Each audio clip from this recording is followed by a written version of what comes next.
Now, Prince Harry just can't help himself, can he? He's at it again, and he suggested that the King's illness could lead to a reconciliation with his father. I'm joined now by the royal biographer, Angela Levin, to go over this. Angela, welcome to the show once again. Thank you. On this topic, Harry has finally broken his silence, as you do, on primetime American television. Yes, I mean, we can now tell that he actually popped over to see his father so that he could do this interview, make some money and talk about Invictus Games. You can see that there's a pattern there, and that's what he's fallen for. It is so irritating, though, however. I mean, he behaves like a teenager. And when he says, you know, what's he worried about his father? Oh, I love my family. You know, it's all very flippant. It's not very caring. It's all superficial. And when he says, you know, how is your father?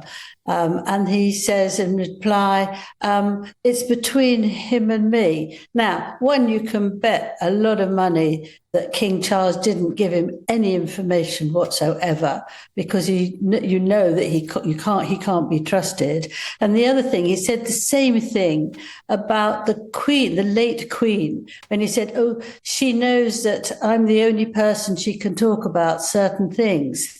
Now, both of those is to sort of inflate his own personality and how important it is. But in fact is that the royal family are going on without him. They can't think too much about him because he drones on about what's not fair and all that. So they just move on.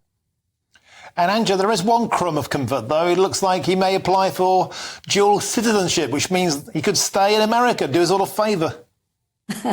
Yes, he could do that, but he's open about that. He's given it a thought. But however, next week he's in Washington hearing about whether his immigration records can be released over his drug use. So he might not actually be able to do that. We don't know whether he said anything about them or he hasn't, or what their sort of line is that he could come in or not.